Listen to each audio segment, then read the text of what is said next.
My name is Christopher Lyles. Born and raised in Maryland. Graduated Morgan State University, electrical engineering in 2004. I also graduated Johns Hopkins 2009, School of Engineering, Technical Management. About good 7-8 months ago, I started getting a little sick. I had upper respiratory infection 3 times.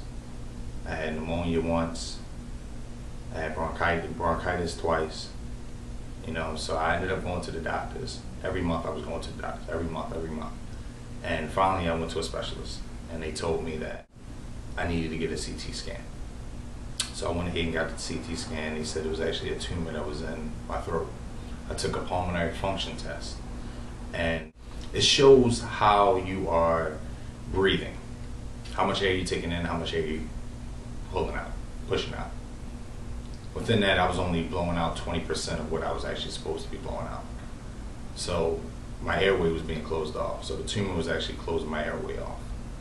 From there, I got a stent put in my throat and they actually did a biopsy. As soon as I woke up, the doctor told me that the tumor was malignant, meaning that I had cancer. That kind of devastated me. My mother was there, my father was there, it devastated me. And from that point on, I had to wait for the pathology report to come through, and they actually told me what it was. They actually told me it was Adenoid Cystic Carcinoma of the Trachea, which is formerly known also as ACC. Now this type of cancer is a very, very rare cancer. It only affects 0.1% of all cancer patients, period. It's a very slow growing cancer, so technically I really don't even know how long I had this type of cancer. They told me that within 2 months, either 2 months to 2 years it takes to get diagnosed. The doctor also told me that if they didn't catch it when he did, which was in June of this past year, 2011, that I'd have been dead in 6 months. So from there, I just did a whole bunch of research. That whole month I had the stent put in my throat, I did a whole bunch of research. I tried to see exactly what was my options. Between me, my sister, and my brother-in-law, who was a cardiologist down in Georgia. We did extensive research to see what are my options. I had radiation, chemo options. There's not that much information out there on ACC. So chemo really doesn't affect that type of tumor. Radiation, yes, it affects it a little bit, but again, it's not that much research out there, and it's not that many people that have done that type of radiation, and there's different types of radiation. Surgery. Now, classical surgery, they said it's called resection, where they basically take your cancer out, take your trachea out, clean the cancer off, and they reattach the trachea. They told me that I wouldn't have enough trachea to reattach, so basically I'd be dead. So from there, my brother-in-law got in touch with Dr. Paolo Macchiarini, who's a doctor out in Europe, and he has performed the first tracheal transplant. And from talking to him since June, he was very optimistic. I sent him my paperwork, all my exams, my CT exam, my PET scans, all my information. He looked it over. He was very optimistic of performing a tracheal transplant on me.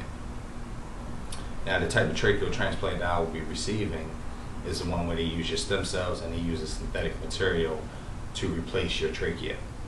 Beforehand, they would use a donor, where somebody would donate their trachea after they died, and they would clean that trachea off, put that person's stem cells on that trachea, and then replace their trachea with that donor's trachea. Now this time, it'd just be a synthetic material. It wouldn't be an actual real trachea. Regardless of the fact, it'd be a synthetic material that they would use and put my stem cells on there and replace my trachea with that. Right now, I have already been through chemo and radiation down University of Maryland Hospital. I finished up on September 1st. I didn't lose that much weight. I didn't lose my hair, thank God. I had a couple little complications from there. My throat was sore, very tired from time to time. I broke out a little bit, my face, my back, stuff like that from the chemo. but that was pretty much about it. You know, besides being tired was probably the worst of the complications that I had. You know, being very tired. So now, right now, I'm actually on the cusp of getting surgery, and I'm awaiting this kind of red tape kind of between the hospital and their liaison company that works with international patients. So it's been kind of a long haul going through that and trying to get them the money. We actually trying to raise up to about $450,000. That's what they originally quoted me, saying that in order for them to schedule the surgery, I had to pay them $450,000 up front before they waited to schedule me. And right now, I partnered up with NTAF, National Transplant Assistance Fund. So you can actually go and donate right now. You go to www.ntaf.org. You go to the Patients tab, you type in my name, Christopher Lyles, and it'll pull up my webpage, and it'll show you how you can donate. Either you can write a check out or you can swipe your credit card, and you can donate either way.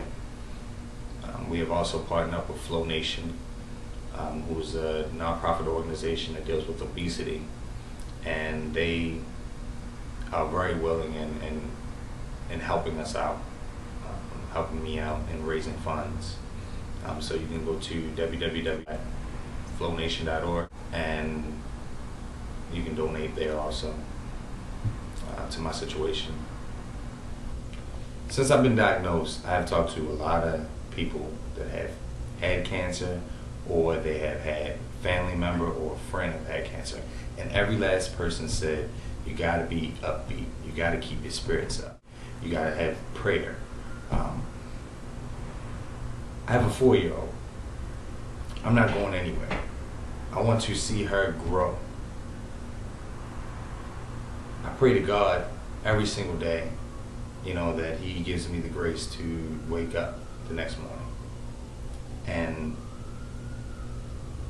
be able to see my daughter and play with my daughter and not have to worry about that, am I going to be gone within the next 5 or 10 years? You know, I told my doctor that, you know, I'm not going anywhere. You know, I'm an upbeat person. I'm a very positive person. I try to put off positive energy all the time. I'm a very God-fearing person. You know, so I know what I have at stake. And my family is very important to me. My life is very important to me. And I'm not going anywhere. You know, I told my doctor that I'm going to make cancer look good. You know, so going through the surgery and just going through this whole situation itself is it's an eye-opener, you know, and it's just made me very humble. And God willing, I'll still be here next 20 years from now, 30 years from now, seeing my grandkids run around, play around, seeing my daughter, you know, grow up, get married, go to college, and not all in that order, you know, have kids, and it's about her right now. It's not even about me. I gotta be there for her.